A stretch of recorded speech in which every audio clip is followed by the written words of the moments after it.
بسم اللہ الرحمن الرحیم۔ السلام علیکم ورحمۃ اللہ وبرکاتہ۔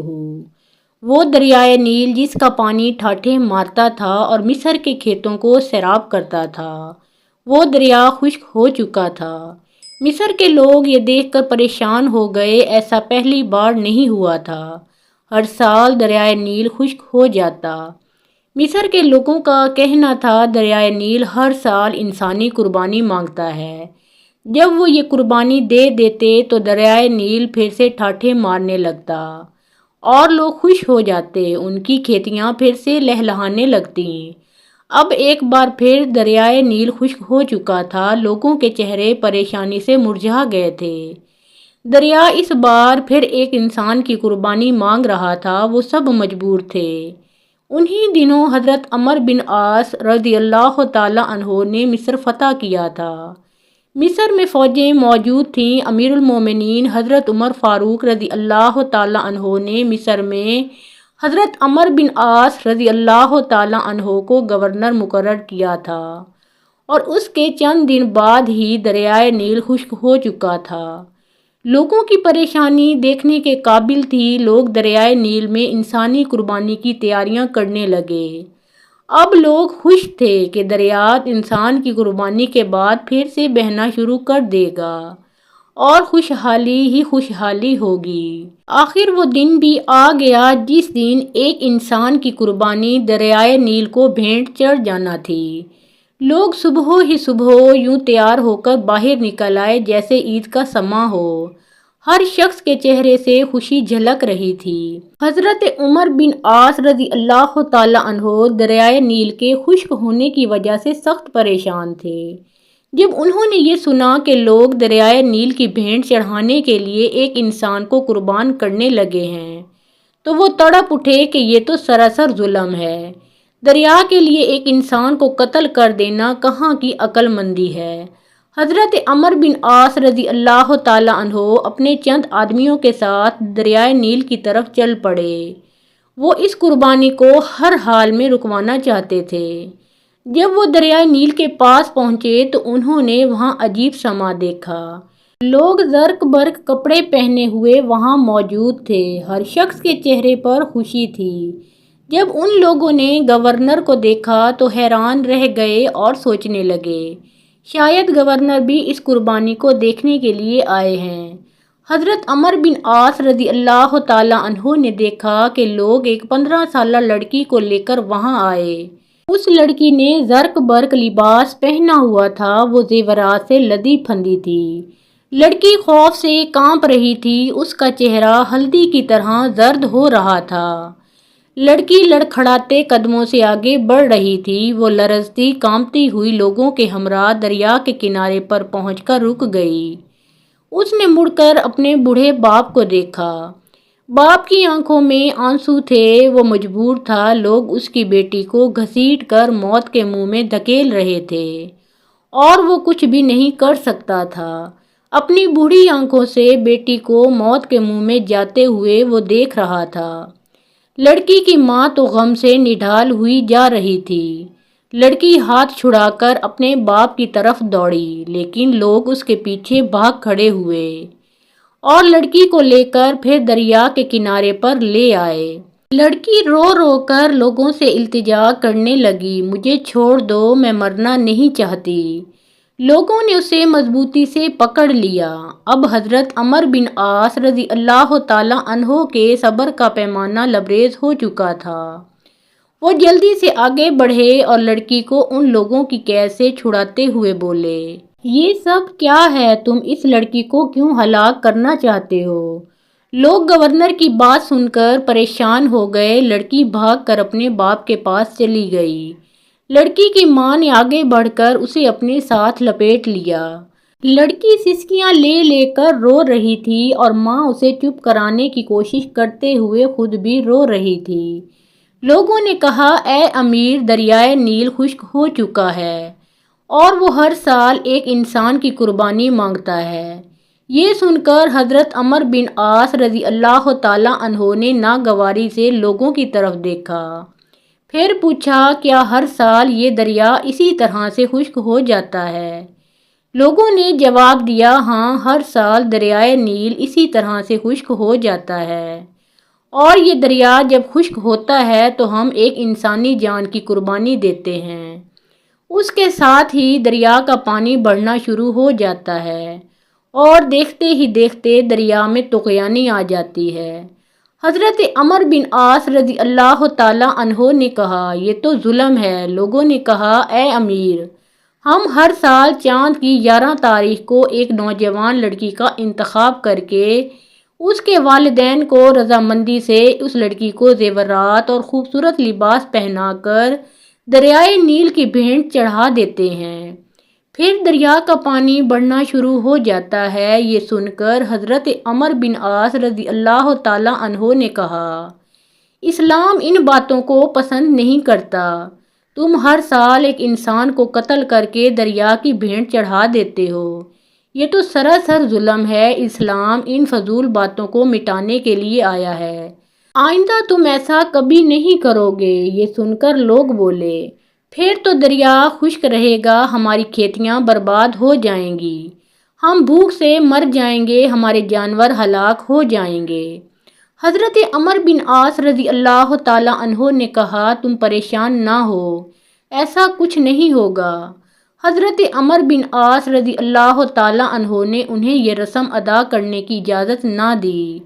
اب لوگ بڑے پریشان ہوئے کہ اگر ایسا نہ کیا گیا تو ہر طرف خشک سالی ہو جائے گی اور ہم سب بھوک سے مر جائیں گے۔ اب ان کی سمجھ میں نہیں آ رہا تھا کہ وہ کیا کریں۔ ان میں اتنی جرأت نہ تھی کہ وہ گورنر کے حکم کی عدولی کر سکیں۔ وہ سب خاموشی سے سر جھکائے کھڑے ہو گئے۔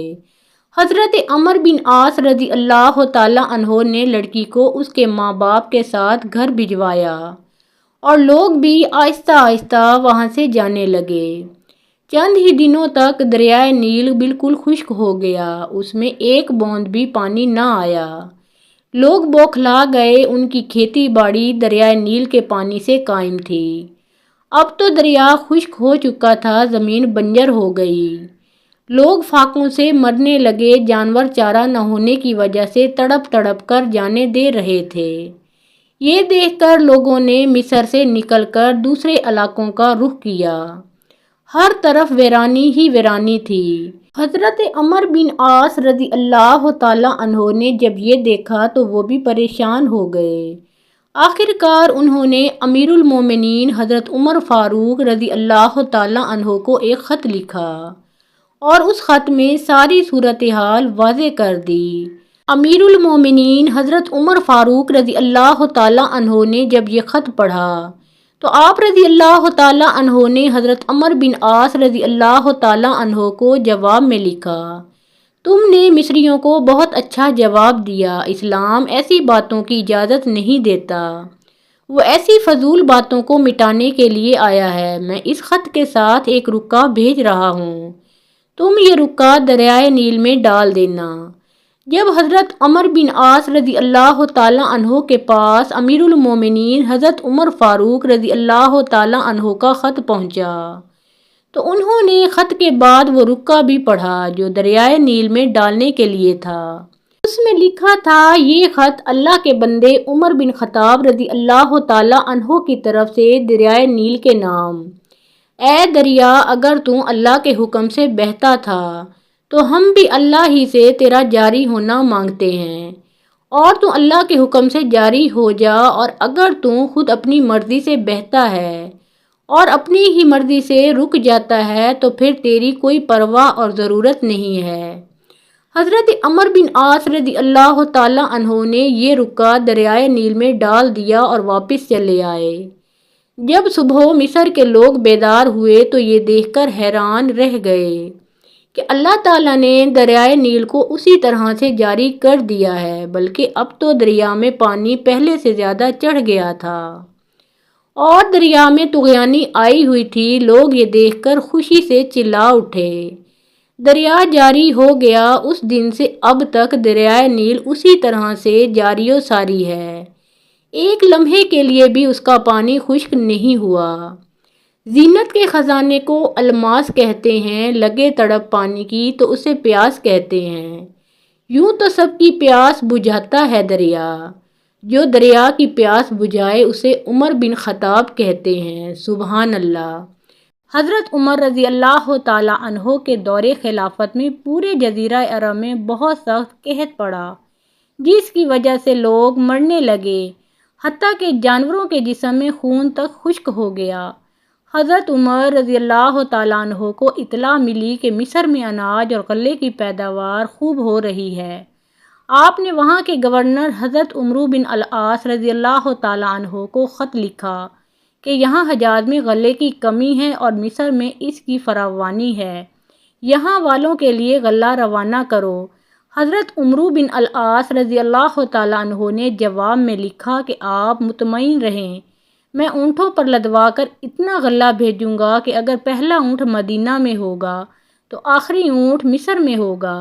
غرض یہ کہ غلہ آیا اور حضرت عمر رضی اللہ تعالیٰ عنہ نے اس کو تقسیم کرنے کا حکم فرمایا اور لوگ آ کر غلہ لے جا رہے تھے۔ ایک صحابی حضرت بلال بن الحارث رضی اللہ تعالیٰ عنہ جو جنگل میں رہتے تھے، انہوں نے جب غلہ کے بارے میں سنا تو چاہا کہ وہ بھی آ کر غلہ لے جائے۔ ان کے پاس ایک بکری تھی، اس کو ذبح کیا کہ کچھ کھا پی کر چلیں، مگر اس بکری میں خون کا ایک قطرہ تک نہ نکلا۔ یہ دیکھ کر وہ صحابی رو پڑے اور اسی حالت میں ان کو نیند آ گئی اور سو گئے۔ خواب میں دیکھا کہ حضرت محمد صلی اللہ علیہ وآلہ وسلم آئے ہیں اور فرمانے لگے ہیں، حیات کی خوشخبری سنو اور عمر رضی اللہ تعالیٰ عنہ کے پاس جا کر میرا سلام کہو اور ان سے کہو کہ میں نے تم سے ایک عہد لیا تھا اور تم وعدہ پورا کرنے میں سخت اور پکے ہو، بس عقل سے کام لو۔ حضرت بلال بن الحارث رضی اللہ تعالیٰ عنہ حضرت عمر فاروق رضی اللہ تعالیٰ عنہ کے دروازے پر حاضر ہوئے اور ان کے خادم سے فرمایا کہ حضرت عمر رضی اللہ تعالیٰ عنہ سے رسول اللہ صلی اللہ علیہ وآلہ وسلم کے قاصد کے لیے اجازت لو۔ حضرت عمر رضی اللہ تعالیٰ عنہ یہ سن کر خود باہر تشریف لائے، انہوں نے ساری بات آپ کو بتلائی۔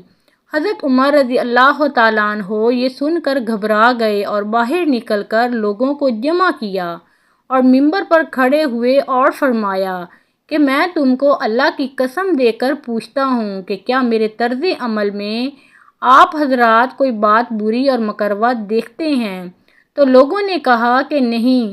حضرت عمر رضی اللہ تعالیٰ عنہ نے صورتحال بیان کی تو بعض صحابہ نے کہا کہ آپ کی غلطی یہ ہے کہ آپ نے قحط سالی کے اس موقع پر اللہ سے مانگنے کی بجائے اپنے گورنر سے غلہ طلب کیا اور اللہ سے طلب نہیں کیا۔ کیا یہ بات آپ صلی اللہ علیہ وآلہ وسلم کو پسند نہیں آئی اور اس پر آپ رضی اللہ تعالیٰ عنہ کو تنبیہ کی گئی ہے؟ حضرت عمر رضی اللہ تعالیٰ عنہ نے فرمایا کہ ہاں یہی بات ہے۔ پھر آپ نے نماز پڑھی اور نبی اکرم صلی اللہ علیہ وآلہ وسلم کے چچا حضرت عباس رضی اللہ تعالیٰ عنہ کا واسطہ دے کر اللہ سے دعا فرمائی۔ اتنے میں لوگوں نے دیکھا کہ بادل منڈلا رہے ہیں، پھر بارش ہونے لگی ہے اور اس طرح قحط سالی کا خاتمہ ہوا۔ محترم ناظرین، پیارے آقا محمد مصطفیٰ صلی اللہ علیہ وآلہ وسلم کا پیارا نام کمنٹ باکس میں ضرور ٹائپ کریں۔